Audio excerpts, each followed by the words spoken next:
পরীক্ষা প্রস্তুতি ইউটিউব চ্যানেলে তোমাদের সকলকে আরেকবার ওয়েলকাম। ক্লাস সি পরীক্ষার সামনে 28 তারিখ রয়েছে, 28শে ডিসেম্বর। তো এই মুহূর্তে অনেক বেশি বেশি করে তোমাদের প্র্যাকটিস করতে হবে, অর্থাৎ প্রতিদিন অন্তত দুটো করে সেট এখন মক টেস্ট দাও। 50-50 100 নম্বরের 1 ঘন্টায় যে 6টা রাইটিং থাকবে সেই লেখাটা অভ্যাস করতে হবে, বা যখনই কোনো রাইটিং প্র্যাকটিস করবে, সে রিপোর্ট হতে পারে বা প্রেসি বা ট্রান্সলেশন, ঘড়ি দেখে সময় ধরে ধরে প্র্যাকটিস করো। তার কারণ 6টা রাইটিং, ওই যে বলেছি যে 6টা রাইটিং 9 মিনিট করে সময়, 6 9 54, কারণ 5-6 মিনিট লাগবে এদিক ওদিক ভাবতে বা সাজিয়ে গুছিয়ে নিতে, আরো 6 মিনিট এদিক ওদিক চলে যাবে। তাই প্রত্যেকটা রাইটিং এর জন্য অ্যাভারেজ করে হচ্ছে 9 মিনিট করে সময়, এবং ইংলিশের ক্ষেত্রে একটু বেশি সময় লাগতে পারে। তো এরকমটা হওয়া উচিত যে ইংলিশের ক্ষেত্রে মোটামুটি 32-54 মিনিট যদি হয়, তাহলে ইংলিশের ক্ষেত্রে 30 মিনিট সময় রাখতে হবে, আর বাকি 24 মিনিট হচ্ছে বাংলার জন্য। তো দেখো যে তোমাদের জন্য একটা যে ক্লার্কশিপের একটা কোশ্চেন প্যাটার্ন, মানে একটা মক টেস্ট বলতে পারো, সেই সঙ্গে হচ্ছে এই এই অল্প সময়ে, মানে 1 ঘন্টা সময়ের মধ্যেই কিরকম লেখা যেতে পারে, বা একটা অ্যাভারেজ মানের বা বেস্ট কেমন দেওয়া যেতে পারে, সেই রকমই আনসার সহ তোমাদের সামনে এক্সপ্লেন করব, এবং বেশ কিছু জিনিস লেখার ক্ষেত্রেও খেয়াল রাখতে হবে, সেই ব্যাপারগুলো আলোচনা করব।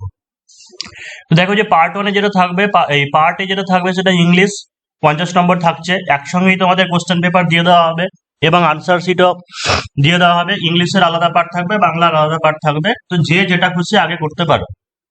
তো প্রথমে ইংলিশটা আলোচনা করছি। কি আছে যে write a newspaper report using following points, plastic ban awareness, অর্থাৎ প্লাস্টিক নিষিদ্ধ অভিযান, এটা দিয়ে লিখতে হবে। প্লাস্টিক এসেন্সিয়াল, অর্থাৎ প্লাস্টিক হচ্ছে প্রয়োজনীয় একটা জিনিস। হাউ ইট অ্যাফেক্টস, কিভাবে এটা ক্ষতি করে।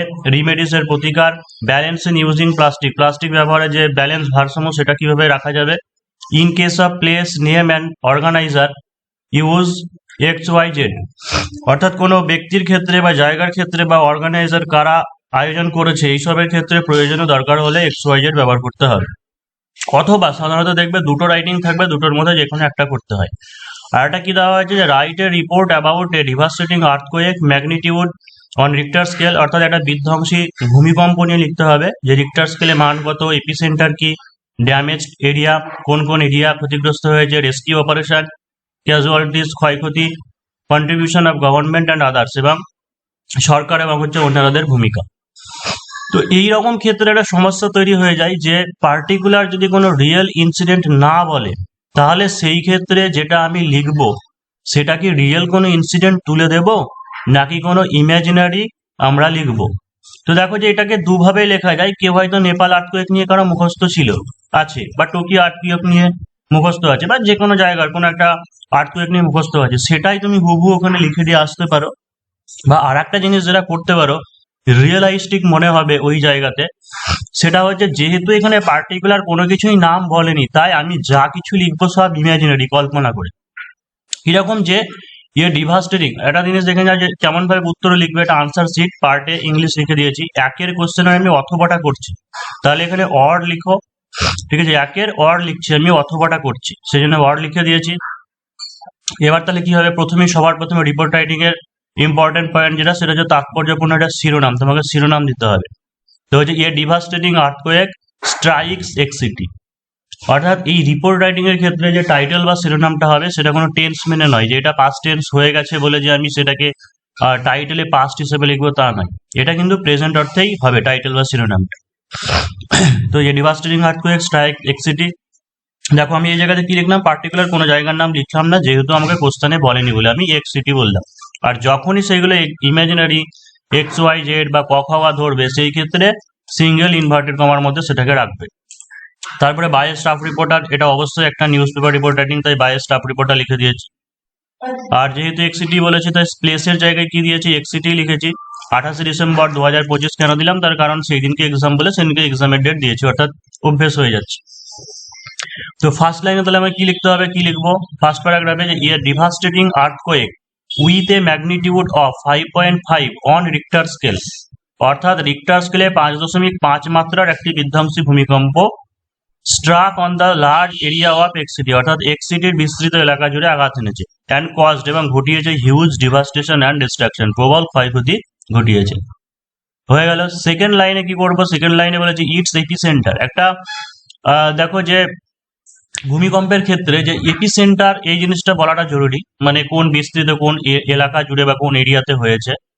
তো যে it's epicentre was the southern part of Z area and it's adjacent area. মানে এর এপিসেন্টার যেটা উৎপত্তি ছিল কি যে জেড এরিয়া এবং হচ্ছে তার সংলগ্ন এলাকা।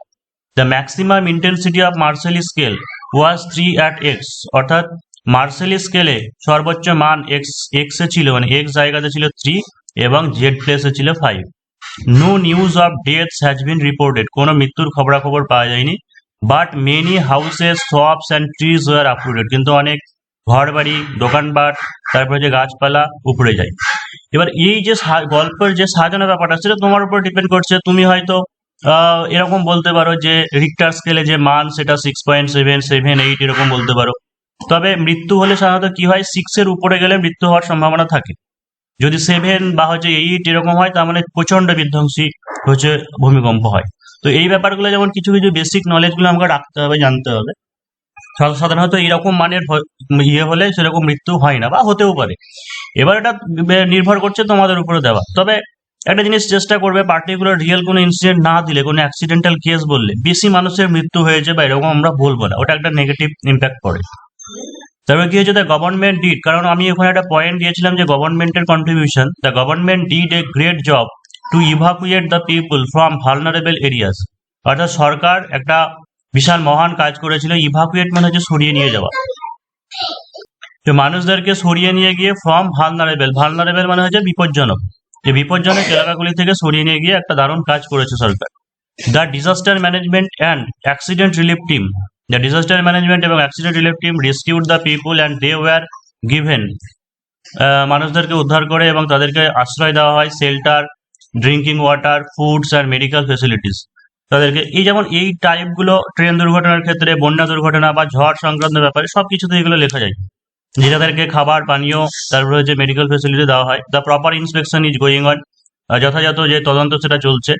The government and many NGOs and common people have forwarded, সাহায্যের হাত বাড়িয়ে দিয়েছে, দে আর হেল্পিং হ্যান্ড, সাহায্যের হাত বাড়িয়ে দিয়েছে টু দ্য ভিকটিম, ক্ষতিগ্রস্তদের। It will take some days of hard labour to bring normalcy in the city, অর্থাৎ শহরে যে স্বাভাবিকতা ফিরিয়ে আনতে গেলে মোটামুটি আরো কয়েকদিনের কঠোর পরিশ্রম লেগে যাবে। তো এরকম একটা রাইটিং মোটামুটি 110, ঠিক আছে, 100 থেকে 110 বা 120 ওয়ার্ডস এর মধ্যে লিখলেই এনাফ, ভালো একটা মার্কস পাওয়া যাবে যদি সাজিয়ে গুছিয়ে লিখতে পারো কম্প্যাক্ট রাইটিং হলে। যে অনেক প্রচুর লিখতে হবে এমন কোনো ব্যাপার নেই। তো সেকেন্ড কোশ্চেন যেটা ছিল দেখো যে প্রেসি, যে write the precis of the following passage with a suitable title, অর্থাৎ উপযুক্ত শিরোনাম সহকারে এটার প্রেসি বা হচ্ছে সারাংশ লিখতে হবে। একটা পেশির ক্ষেত্রে সাধারণত এরকম প্যাটার্নে হতে পারে যে শুধুমাত্র টাইটেলটার জন্য 2-3 নম্বর থাকতে পারে বা 4 নম্বর, যেমন মিসলিনিয়াসের ক্ষেত্রে দেওয়া হয়।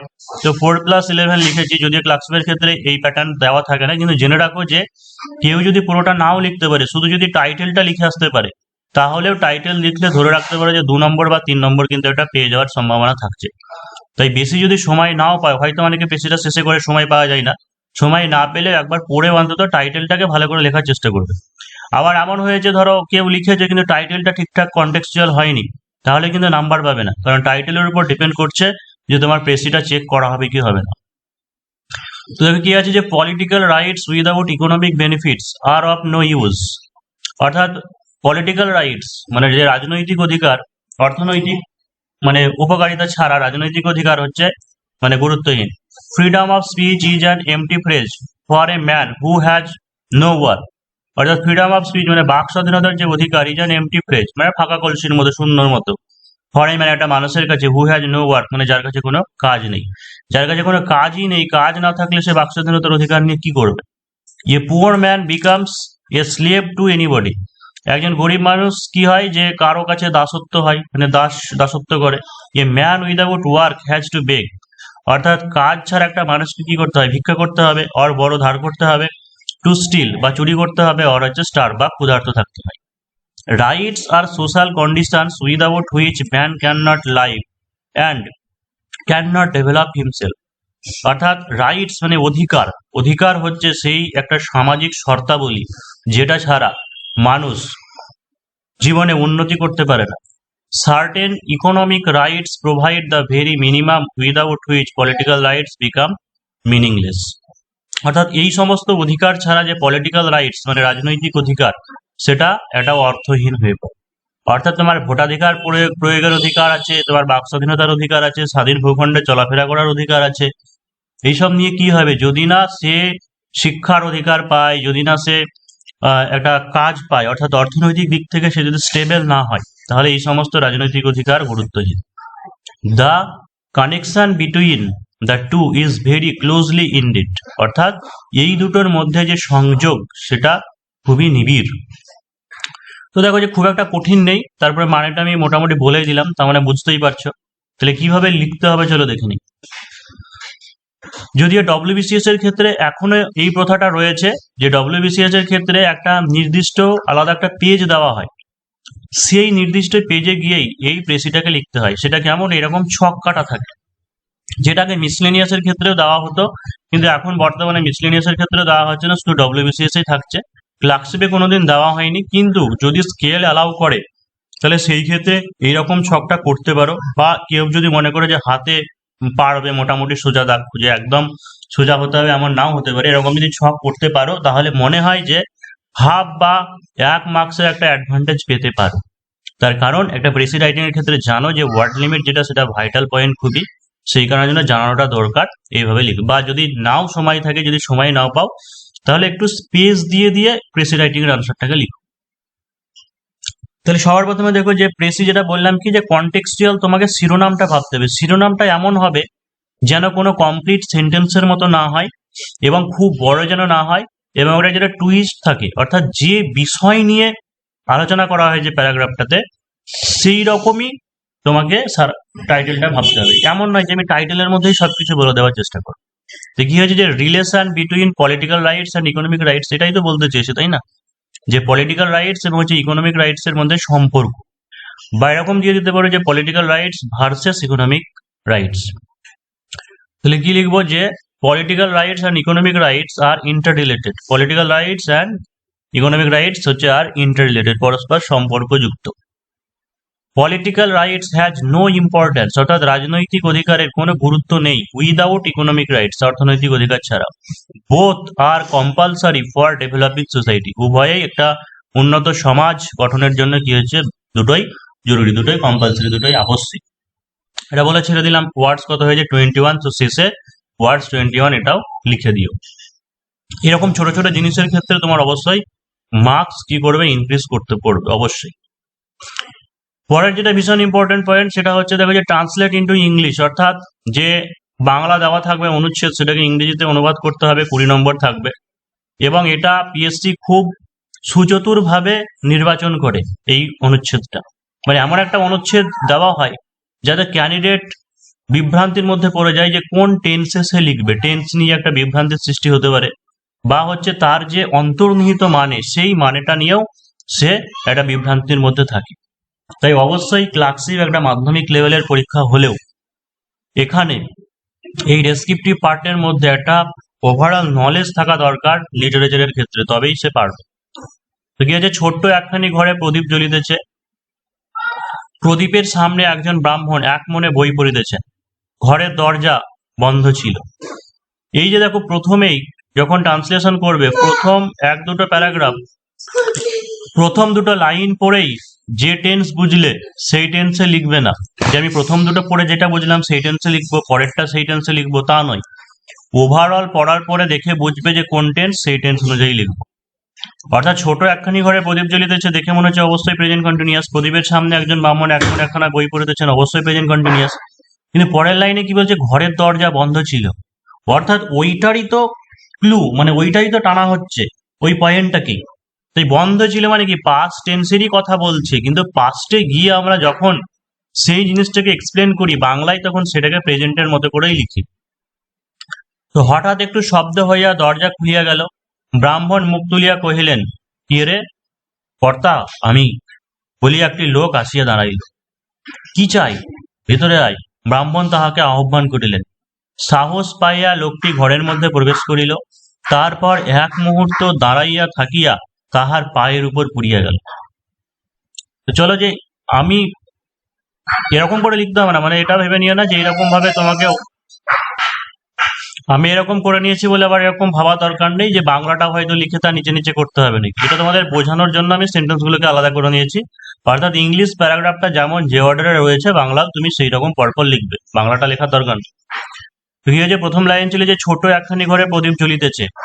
তাহলে অবশ্যই যেহেতু পাস্টে বুঝলাম যে দরজা বন্ধ ছিল, তার মানে কি সবই আমি পাস্টেই করবো, যে lamp was burning, is burning করবো না, যে was burning in a small room. তারপরে কি ছিল, যে প্রদীপের সামনে একজন ব্রাহ্মণ এক মনে একখানা বই পড়িতেছেন। ঠিক আছে, যে ব্রাহ্মণ ব্রাহ্মীণ করতে পারো বা প্রিস্ট করতে পারো, যে ওয়াজ রিডিং এ বুক কনসেন্ট্রেটলি বা হচ্ছে সিঙ্গেল মাইন্ডেডলি। ঠিক আছে, in front of the lamp, প্রদীপের সামনে বসে। তো বা in front of the lamp এটাও প্রথমে করতে পারো, যে in front of the lamp a brahmin was reading a book concentratedly. ঘরের দরজা বন্ধ ছিল, তাহলে কি হবে, the door of the room was closed. ঘরের দরজা বন্ধ ছিল, the door of the room was closed. হঠাৎ একটু শব্দ হইয়া দরজা খুলিয়া গেল, হঠাৎ একটু শব্দ হইয়া দরজা খুলিয়া গেল। মানে করছি যে একটা শব্দ করিয়ে তৈরি করে, তা হচ্ছে যে making a little noise, the door was open. ব্রাহ্মণ মুখ তুলিয়া কহিলেন, কে রে? ঠিক আছে, ব্রাহ্মণ, এখানে বারে বারে ব্রাহ্মীণ না বলে হি বলতে পারো বা ব্রাহ্মীণও বলতে পারো, যে ব্রাহ্মীণ রেজড হিজ ফেস, মানে তার মুখ তুলেছিলেন এবং বলেছিলেন, and said, who is this? কে রে? Who is this? দেখো এতক্ষণ ধরে আমাদের সব পাস্টেই করছিলাম, কিন্তু এই যে কথাটা কে রে, সেটা উদ্ধৃতি অর্থাৎ ইনভার্টেড কমার মধ্যে দেওয়া আছে, মানে তখনকার হুবহু কথাটা এখানে তুলে দেওয়া আছে। মানে যখন আমরা ন্যারেশন চেঞ্জ করি তখন কি বলি, যে হয়তো বলি যে হি সেড, সে বলেছিল, কমা কোটেশন, আই অ্যাম বিজি, তাই তো, যে আমি ব্যস্ত। তার মানে কি, যেটা রিপোর্টিং স্পিচ এই জায়গাটা পাস্টেই আছে, কিন্তু উদ্ধৃতির মধ্যে এটা মানে হচ্ছে কি ডাইরেক্ট স্পিচ, অর্থাৎ তখন যে হিসেবে বলেছিল সেটাই তোলা থাকে। সেই কারণের জন্য যেটা ইনভার্টেড কমার ভেতরে থাকবে উদ্ধৃতির মধ্যে, সেইটুকু প্রেজেন্টে করব। যে হি রেজড হিজ ফেস, তার মুখ তুলেছিলেন এবং সেট বলেছিলেন, যে হু ইজ দিস? কে? কর্তা আমি বলি একটি লোক আসিয়া দাঁড়াইল, অর্থাৎ স্যার আই অ্যাম হিয়ার বলতে পারো। ঠিক আছে, বা sir it's me saying that, এটা বলে এ ম্যান অ্যাপিয়ার্ড। এই যে আসিয়া দাঁড়াইলো, ঠিক আছে, আসিয়া দাঁড়াইলো মানে তোমাকে স্ট্যান্ড বলতে হবে, দাঁড়ানো বলে সেরকম মানে নেই। যে দাঁড়াইলো মানে কি, সে দেখা দিল বা আবির্ভূত হলো, তাই অ্যাপিয়ার্ড করেছে, যে এ ম্যান অ্যাপিয়ার্ড। বা টার্নড আপ করতে পারে, মানে উপস্থিত হওয়া, যে হচ্ছে টার্নড আপ। কি চাই? ভিতরে আয়। ব্রাহ্মণ তাহাকে আহ্বান করিলেন। এই যে আহ্বান করিলেন, আহ্বানটা মানে কি, যেহেতু কর্তা বলে কথা বলছে, তাই কর্তা কখনোই রিকোয়েস্ট করতে পারে না, রিকোয়েস্ট করবে।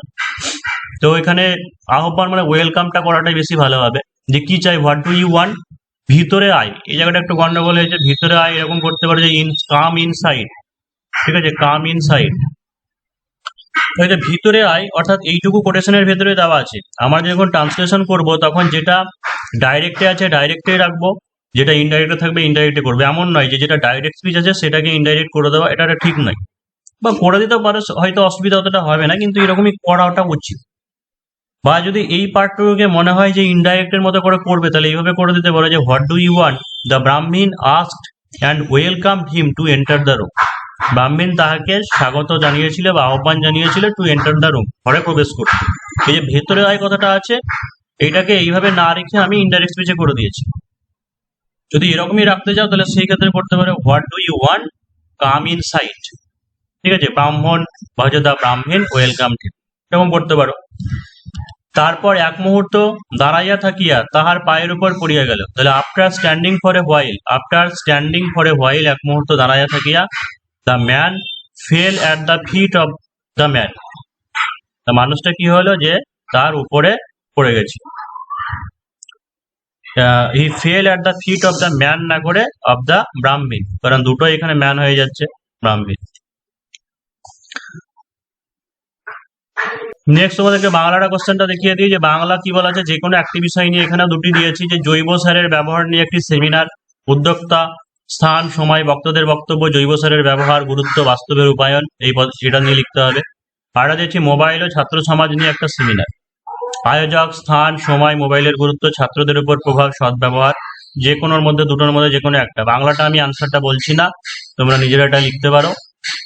আর 2 নম্বর যেটা একটা সারাংশ লেখা আছে, ঠিক আছে, সারাংশটা এটাও থাকবে 15-15-30। আর বাংলায় ইংরেজিতে যেমন আছে বাংলায় সেম একই জিনিসই যে একটা ইংরেজিতে অনুচ্ছেদ থাকবে, সেটা আমাকে কি করতে হবে, বঙ্গানুবাদ করতে হবে। এটা হচ্ছে 20 নম্বর, 20 মার্কস। তো কিভাবে দেখিয়ে দিলাম, কারণ ইংরেজিটা নিয়ে অনেকের সমস্যা হয় বলে, বাংলা নিয়ে আশা করি সমস্যা হবে না, বা নেক্সট পার্টে নেক্সট ভিডিওতে বাংলাটা নিয়ে আলোচনা করবো।